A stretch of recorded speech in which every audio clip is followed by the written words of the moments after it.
नमस्कार, न्यूज़गिरी स्टेशन में आप सभी का स्वागत है। मैं हूं भावना छाबरिया। हमने मुद्दा उठाया है टीचर्स की सैलरी को लेकर। इसी संदर्भ में आज हम एक खास मुलाकात करेंगे retired vice principal CHM college के मिस्टर महेश गुरदासानी जी से। महेश जी, आपका बहुत बहुत स्वागत है हमारे स्टूडियो में। नमस्कार भावना madam, thank you. Mahesh ji, हम आपसे यही जानना चाहेंगे कि इस पेंडेमिक में, कोरोना पेंडेमिक में सभी को बुरी तरीके से प्रभावित किया है। कहीं ना कहीं टीचर्स भी बहुत ही ज़्यादा बुरी तरीके से प्रभावित हुए हैं। कई ऐसे प्राइवेट मैनेजमेंट इंस्टीट्यूट्स हैं जिन्हें रिकवरी भी हो रही है ड्यूज की, प्लस एडमिशन्स भी फुल स्विंग में हो रही हैं, लेकिन फिर भी टीचर्स को सैलरी नहीं दी जा रही है। इस बारे में आप क्या कहना चाहेंगे? काफ़ी सीरियस मुद्दा है। कोरोना पेंडेमिक ने असर तो हर तरह से हर किसी को किया है। स्कूल्स के टीचर्स के बारे में कहने को जाऊं तो कई प्राइवेट स्कूलों में पहले से ही सैलरी इतनी कम दी जाती है कि दुख होता है। कंपैरेटिव में अगर देखेंगे तो गवर्नमेंट क्या दे रही है और प्राइवेट स्कूल्स क्या दे रहे हैं। ठीक है, उस मुद्दे पर न जाकर, ज़रूर उनके भी अपनी लिमिटेशंस होंगे, लेकिन अगर किसी स्कूल में एडमिशन्स फुल स्विंग में चल रहे हैं और पेरेंट्स फ़ी भी भर रहे हैं तो फिर उन स्कूल्स को बस बाकायदे सैलरी देनी चाहिए, जितनी वो देते थे कम से कम उतनी तो। बाकी जिन स्कूल्स में फ़ीस कलेक्शन बहुत अच्छे से नहीं हो रही है, फुल स्विंग में एडमिशन्स तो हो नहीं रहे हैं, तो मैनेजमेंट्स के पास रिज़र्व फंड्स होने चाहिए। मुझे फंड्स कहते हुए थोड़ा सा अच्छा नहीं लगता है, क्योंकि कहते हैं जो चला रहे हैं स्कूल उनको ज़्यादा मालूम होगा कि सच्चाई क्या है। हमारे जैसे लोग बाहर बैठकर ये सोचते रहें कि वो गलत हैं, ये भी इतना सही नहीं है। मैं तुला राशि हूँ, दोनों तरफ से सोचता हूँ, और पब्लिक प्लेटफॉर्म पर बात करने वक्त तो हमें बहुत ही ध्यान से दोनों पक्षों का ख्याल रखना है। कई मुद्दे अमानवीय होने की वजह से ज़्यादा ख़राब हो जाते हैं, जहाँ पर हम मानवता भूल जाते हैं, जहाँ पर हम बायस्ड हो जाते हैं, जहाँ पर हम पार्शियल हो जाते हैं, जहाँ पर हम सिर्फ अपना फ़ायदा सोचते हैं, या जहाँ पर हमारे सीनियर्स या कुछ और लोग वहाँ पर सिर्फ अपना फ़ायदा सोचते हैं और दूसरों के बारे में नहीं सोचते हैं। तो ये जो मानवता का फैक्टर है, ये जो इंसानियत का फैक्टर है, अगर वो कहीं पर आ जाए तो मेरे ख्याल से संसार की काफ़ी समस्याएं कम हो जाएंगी। सर, हमेशा सवाल तो यही किया जाता है कि टीचर्स घर बैठे क्या काम कर रही हैं और उन्हें सैलरी क्यों दी जानी चाहिए, लेकिन हम सभी जानते हैं कि एक प्रेजेंटेशन बनाने के लिए भी टीचर्स को कई घंटे बैठना पड़ता है और प्रेजेंटेशन पूरी होने के बाद ही ऑनलाइन लेक्चर्स लिए जाते हैं बच्चों के लिए। इस संदर्भ में आप क्या कहना चाहेंगे? घर बैठे तो सैलरी सिर्फ गवर्नमेंट सर्वेंट्स को मिल रही होगी कई जगहों पर, बिना काम किए भी। प्राइवेट सेक्टर तो काम के सामने ही सोचता होगा पैसा देने की। हाँ, लेकिन प्राइवेट सेक्टर उनसे काम लेता ही नहीं हो, जानबूझ के उनको साइड में कर दिया हो कि नहीं, इनसे काम भी नहीं लेंगे तो पगार भी नहीं देंगे, तो ये भी बहुत अच्छा नहीं है। लेकिन अगर काम ले रहे हैं और फिर भी सैलरी नहीं दे रहे हैं, तो ये तो फिर ज़रूर ऐसा मुद्दा है कि जिसको सोसाइटी ने उठाना चाहिए। टीचर्स के लिए कहते हैं कि बहुत ही नोबल प्रोफेशन है, जब भी हम जानते हैं कि जो बड़े से बड़ा कोई इंसान बना है वो भी टीचर्स की वजह से बना है। शिक्षक का तो बहुत ही इम्पोर्टेंट रोल है, तो काम करवा कर भी अगर पैसे नहीं दे रहे हैं तो फिर तो बाकायदे सोसाइटी में जितने भी सोशल वर्कर्स हैं, लीडर्स हैं, पॉलिटिकल लीडर्स हैं, उन्होंने एक सेल खोलना चाहिए जहाँ पर आकर लोग अपनी व्यथा आपसे कह सकें और आपके पास अपनी शिकायत, वर्ड तो मैं नहीं यूज़ करूँगा, लेकिन अपनी तकलीफ़ें आकर शेयर करें। और वो लीडर्स बिना स्वार्थ के मैनेजमेंट से बात करें और उन्हें कहें कि भाई कहीं ना कहीं एक रीज़नेबल डिस्ट्रीब्यूशन कीजिए।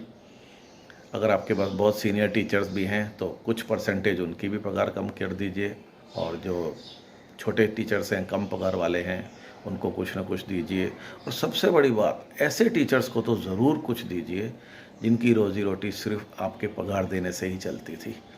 आपके पगार नहीं देने की वजह से उनका हाल बहुत ख़राब है। तो काम करा के नहीं देना तो ये तो बहुत बड़ा गुनाह है, मानवता नहीं, ये तो हर तरह का गुनाह है। लेकिन काम करा के भी नहीं देना, उसके लिए थोड़ा सोचना चाहिए।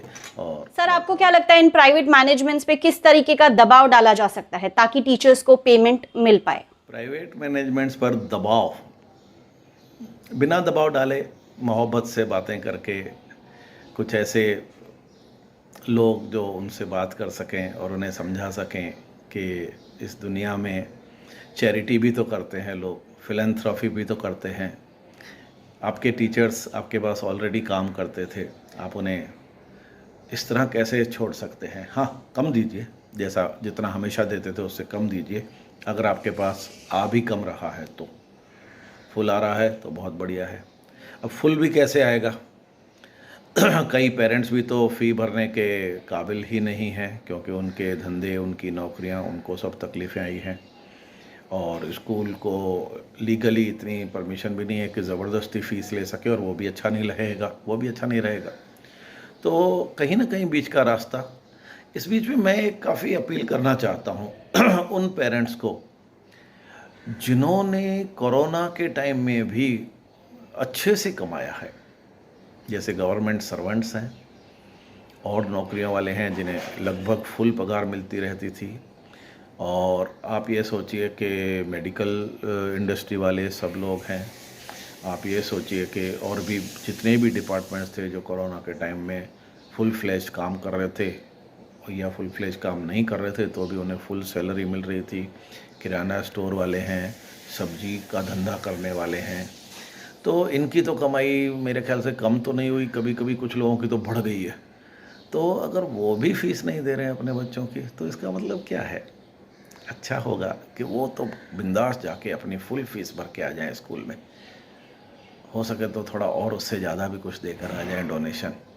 तो हो सकता है कि जिन टीचर्स को मैनेजमेंट अभी पगार नहीं दे पा रहा है या नहीं देना चाहता है, तो मैनेजमेंट को भी लगे कि चलो उनके सदके ये पैसे हमारे पास ज़्यादा आ रहे हैं तो हम भर देंगे। तो ऐसा भी कुछ सोचा जा सकता है। तो मैनेजमेंट्स को तो समझाना पड़ेगा, और जहाँ जहाँ अफोर्ड कर सकते हैं मैनेजमेंट, मैं अभी भी चाहता हूँ कि भले जिनकी बहुत ज़्यादा सैलरी थी उनकी कुछ 50% कर दी जाए, जिनकी बहुत छोटी थी उनको 75% दे दी जाए। तो इस तरह शायद थोड़ा सा बैलेंस हो जाए। भाई थोड़ा थोड़ा तो एकोमोडेट तो करना चाहिए एक दूसरे को। क्या इनके कुछ रिजर्व फंड्स या प्रॉफिट फंड्स नहीं होते जहां से टीचर्स को पेमेंट किया जा सके? रिजर्व फंड्स, प्रॉफिट फंड्स, कानून के हिसाब से तो सब कुछ होता होगा और सच्चाई में भी होता होगा, लेकिन रेगुलेशंस को जो इम्प्लीमेंट करने वाली अथॉरिटीज़ हैं वो शायद अपना काम बराबर नहीं करती हैं। और इसलिए ये जो स्कूल्स, कॉलेजेस, या ये भी एक शायद बिज़नेस बन गया हो। तो जहाँ पर बिज़नेस बन जाता है तो भी कई जगह पे वही टाटा जैसे नाम हैं जो बिज़नेस होने के बाद भी कहते हैं कि काफ़ी अच्छा काम करते हैं। और ये एजुकेशन फील्ड बिज़नेस न कहलाते हुए भी अगर मैनेजमेंट्स प्रॉफिट मेकिंग हो या पैसा बनाने के ख्याल से स्कूल्स खोल रखे हों, पैसा बनाने के ख्याल से ही उनका बड़ी बड़ी फ़ीस लेते हों, तो थोड़ा बहुत सोचने जैसी बात है। कहीं ना कहीं कॉन्शियंस को जगाना होगा कि भाई रीज़नेबल खाइए, अनरीज़नेबल नहीं। ठीक है, प्रॉफिट भी बनाइए, इंफ्रास्ट्रक्चर भी संभालना पड़ता है।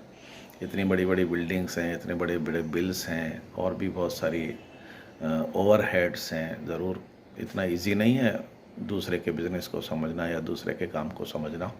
हमेशा ऐसा लगता है कि नहीं नहीं वो गलत कर रहे हैं। हर बार तो ऐसा नहीं होगा, हाँ कर रहे हैं, और अगर ना करें तो बहुत अच्छा है। लेकिन इसके लिए कहीं ना कहीं आपस में मिल बैठ के मैनेजमेंट्स की ही कोई एसोसिएशन हो जहाँ पर बैठ के बात की जाए। कई बार ऐसा हो सकता है कि हमें कोई अच्छी सलाह दे तो शायद हमको लगता है यार ये तो ठीक है, भी इतना भी जोड़ तोड़ के कहाँ अपने साथ ले जाएंगे हैं?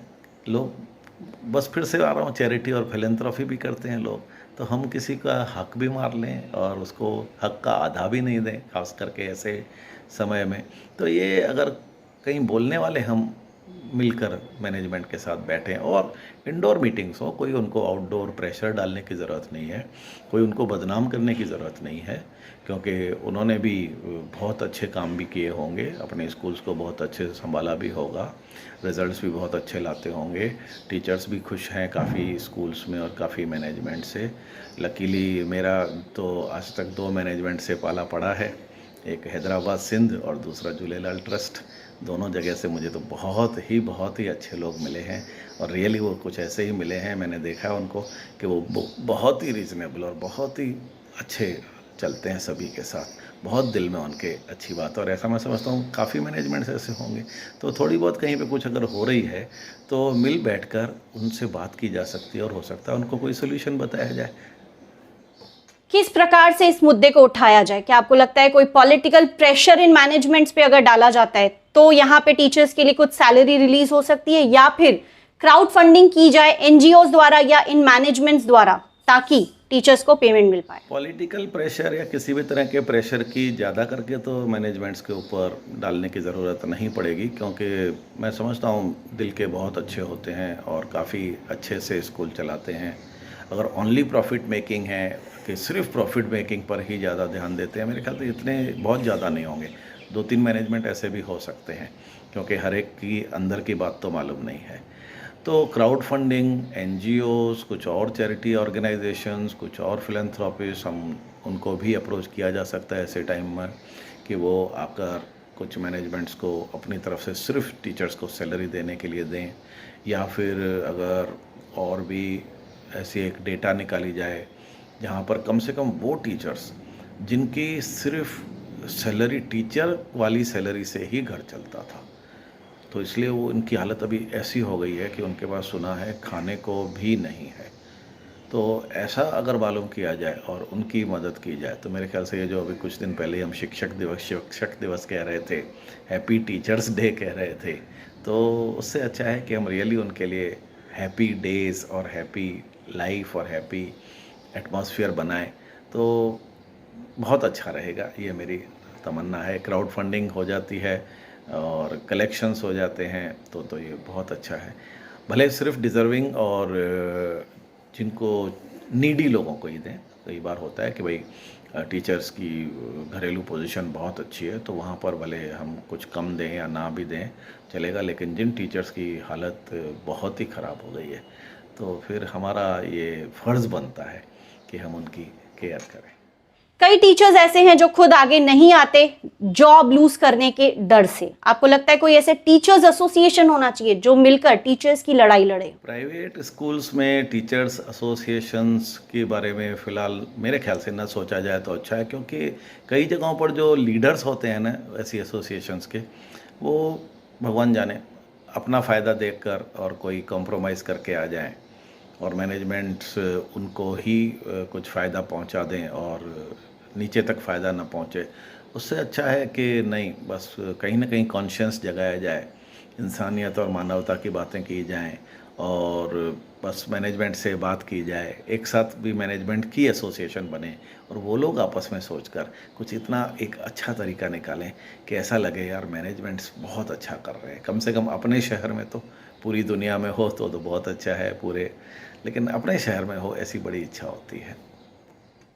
सर, आप खुद कई सालों से मुंबई यूनिवर्सिटी से जुड़े हुए हैं, क्या कोई ऐसा सर्कुलर आया है टीचर्स की सैलरी को लेकर मुंबई यूनिवर्सिटी से? यूनिवर्सिटी कह लो या सरकारी तंत्र कह लो बस बहुत क्लियर कभी भी इंस्ट्रक्शंस नहीं देते हैं। जहाँ तक गवर्नमेंट सैलरी दे रही है वो तो पूरा दे रहे हैं, जहाँ तक प्राइवेट की बात आती है वहाँ पर ज़रूर इन स्कूल्स को, कॉलेजेस को परमिशन लेते टाइम बड़े बड़े एफिडेविट्स देने पड़ते होंगे, बड़े बड़े एग्रीमेंट साइन करने पड़ते होंगे जिसमें सब ये लिखा रहता होगा कि हम वैसा ही चलाएंगे जैसा गवर्नमेंट चलाती है, और बाद में मेरे ख्याल से वो वैसा नहीं चलाते हैं, ऐसा तो सर्वविदित है। तो जो रेगुलेटरी अथॉरिटीज़ हैं अनफॉर्चुनेटली जितनी भी हैं वो शायद टू द बेस्ट इम्प्लीमेंट नहीं कर पाती हैं कई चीज़ें। किस तरह का इंस्पेक्शंस है, किस तरह के इंस्पेक्टर्स हैं, किस तरह वो उनके सारे खाते ऑडिट होते हैं, उनमें कितनी ट्रांसपेरेंसी है, और किस तरह कुछ सीनियर टीचर्स को कि एक कमेटी भी बनाई जाए स्कूल्स में और वो बैठकर कुछ डिसाइड करें, लेकिन उनमें भी वो टीचर्स हों, वो लोग उन कमिटीज़ में हों जिनमें स्वार्थ ज़ीरो हो तो बहुत अच्छा है, परमार्थ हो तो और भी अच्छा है, लेकिन स्वार्थ हो और वो उन कमिटीज़ में हो तो फिर तो आप समझ सकते हैं कि किसका फ़ायदा हो जाएगा। कहीं ना कहीं हम बड़े आराम से कई चीज़ों पर झूठ बोलकर अपने आप को बचा सकते हैं, और जब भी हम झूठ बोलते हैं तब ये समझते हैं कि सामने वाला बड़े आराम से हम पे विश्वास कर रहा है। सामने वाला भी क्या करे, इज़्ज़त मान की वजह से या तो सचमुच बेवकूफ़ बन जाता है या वो सोचता है यार कितना करूं, और वो ये भी जानता है कि कानून और व्यवस्था और रूल्स और रेगुलेशंस ये कहाँ तक उसकी मदद कर पाएंगे। क्योंकि जब भी एक छोटा बंदा बहुत बड़ी संस्था से लड़ने को जाएगा तो आप सोच लीजिए बड़ी संस्था अपना सब कुछ लगा देगी दांव पर, और छोटा बंदा कहेगा यार मेरे को तो मिल नहीं रहा था, अपना लेने जा रहा हूँ, वहाँ भी अपनी तरफ से तकलीफ़ होगी। तो ये यूनिवर्सिटी का सर्कुलर वगैरह कुछ भी नहीं आता है सैलरीज के बारे में।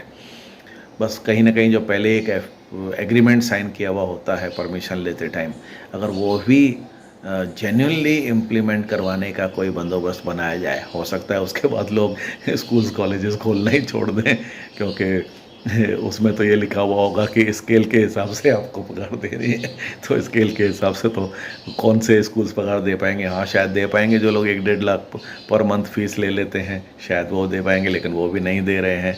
तो ये जो सिर्फ पैसा बनाने की बातें चलती हैं ना, जिस भी बिज़नेस में सिर्फ पैसा बनाना है, तो कहीं ना कहीं उस पर मन से, कॉन्शियंस से, मानवतावादी इरादों से, इंसानियतवादी इरादों से ज़ीरो ना किया जाए, लेकिन उसको कम भी किया जाए। जो कुछ ट्रस्टें करती भी हैं, काफ़ी अच्छे उनके अच्छे नाम हैं कि वो लोग अपने स्टाफ को अप टू सर्टेन लेवल खुश रखते हैं। तो ऐसा कॉन्शियंस जगाया जाए तो मेरे ख्याल से काफ़ी अच्छा होगा और बहुत खुशी होगी। आप क्या कहना चाहेंगे ऐसे प्राइवेट इंस्टीट्यूट्स को जो टीचर्स की सैलरी रिलीज नहीं कर रहे फंड्स होने के बावजूद? कैसे मालूम करेंगे कि इनके पास कितने फंड्स हैं, और जो फंड्स ये लोग हर साल कमा रहे थे वो किस तरह डाइवर्ट कर दिए हैं या किस तरह के कामों में लगा दिए हैं। आरटीआई का इस्तेमाल किया जा सकता है, लड़ाई झगड़े किए जा सकते हैं, कोर्ट कचहरी में चला जा सकता है, लेकिन मेरे ख्याल से जो कहते हैं ना out of the court settlement जैसे होते हैं, तो वो कहीं ना कहीं जो एक मैनेजमेंट्स आपस में बैठें और सिर्फ कमाने का ध्येय न रखें। हाँ, जो जितना रीज़नेबल है वो सब ठीक है अपनी जगह पर, नॉट बैड, क्योंकि नहीं तो स्वार्थ तो कहीं ना कहीं नहीं होगा तो फिर कोई स्कूल्स कॉलेजेस खोलेगा ही नहीं। वैसे तो गवर्नमेंट का मुद्दा था, गवर्नमेंट ने ही सारे संभालने चाहिए थे, लेकिन कब किस तरह ये सब प्राइवेटाइजेशन आया उसके पीछे भी कई रीज़न्स हैं कि गवर्नमेंट की नौकरी अगर हमें मिल जाती है तो हम बहुत अच्छे से काम नहीं करते हैं, इसीलिए गवर्नमेंट उसमें से निकलती जाती है सेक्टर्स में से, और फिर हम प्राइवेटाइजेशन अपने आप आने लगता है, क्योंकि मालूम नहीं पड़ता है कि पहले मुर्गी आई या पहले अंडा। तो प्रॉब्लम तो है कि आपको मेरी वजह से तकलीफ़ है, आपकी वजह से मुझे तकलीफ़ है, तो वो तो कोई तीसरा बीच में बैठ के जब समझेगा समझाएगा तभी दोनों को किसी कॉम्प्रोमाइज़ लेवल पर लेकर आएगा। न तकलीफ़ें आपकी कम होंगी न मेरी कम होंगी, लेकिन दोनों की मिलकर कुछ तो कम होंगी। तो इसलिए सबसे अच्छा यही रहेगा कि मैनेजमेंट्स को बताया जाए कि भाई आप थोड़ा थोड़ा देख लीजिए कि क्या हो रहा है। कोई टीचर्स आपके यहाँ बिल्कुल एक सब भूख मरने वाली स्थिति पर तो नहीं पहुँच गए। और बहुत बड़ा एक इशू है, कॉन्ट्रैक्ट पर टीचर्स रखना सिखा दिया गया है, वैकेशन की पगार नहीं देना सिखा दिया गया है, हर साल जॉब कंटिन्यूएशन के लिए आपको मैनेजमेंट से नमस्ते जी हाँ जी हुजूरी करनी पड़ती है तभी आप कंटिन्यू होंगे, नहीं तो ठीक है 1 साल के बाद मैनेजमेंट आपको जवाब दे दे, 2 साल के बाद जवाब दे दे, आपके पास कोई तरीका ही नहीं है अपने आप को सेव करने का। तो ये सब चीज़ें ज़रूर उस एग्रीमेंट में तो नहीं लिखी होंगी जब किसी को नौकरी पर रखा गया था। गवर्नमेंट की जॉब में टीचर लगता है वो तो बिंदास ज़िंदगी भर फर्स्ट क्लास काम करता रहता है और बाद में काम नहीं करके भी पगार खाता रहता है। आज भी मेरी नज़र में ऐसे ऐसे टीचर्स हैं, बिल्कुल हैं, आप भी सब जानते होंगे कि गवर्नमेंट की बहुत अच्छी सैलरी मिल रही है उनको, और जब कोरोना नहीं था तब भी वो लोग अपने इंस्टीट्यूशन में ना के बराबर काम करते थे। कोरोना चला गया उसके बाद की तो बात ही छोड़ दीजिए। तो कहीं ना कहीं देखना पड़ेगा कि भाई कॉन्शियस जो है ना, और कॉन्शियस जगाने का काम स्कूल से अच्छा, टीचर से अच्छा कौन कर सकता है। इसलिए वो कमेटी में बिल्कुल कुछ इस तरह के टीचर्स भी होने चाहिए जिनका अभी कोई स्वार्थ नहीं है, जो उस प्राइवेट स्कूल्स के नौकरियों में नहीं है, लेकिन अच्छी सलाहें दे सकते हैं, अच्छी एडवाइस दे सकते हैं, अच्छे सॉल्यूशंस बता सकते हैं। जो हो सकता है शुरू शुरू में मैनेजमेंट्स को ख़राब लगे, लेकिन जब रात को जाकर तकिए पर सर रख के सोता है कोई भी बंदा, तो उसको ज़रूर मालूम पड़ता है कि आज मैंने क्या अच्छा किया, क्या बुरा किया, किसके साथ अच्छा किया, किसके साथ बुरा किया, या इससे अच्छा क्या मैं कर सकता था। ऐसा अगर होने लगे तो बहुत ही अच्छा होगा, ये मेरी इच्छा है। मैं धन्यवाद देता हूँ आप लोगों को कि आपने इस मुद्दे को उठाया है, और मैंने जो कुछ भी इसमें कहा है उसमें बुरा नहीं मानेंगे। जो भी स्टेक होल्डर्स हैं वो सोचेंगे कि मैं अपने दिल से, बहुत साफ दिल से कह रहा हूँ, और ये चाहता हूँ कि कहीं भी किसी को इतनी तकलीफ़ ना हो जाए कि उसको खाने को भी ना मिले। ये हमें ध्यान रखना है।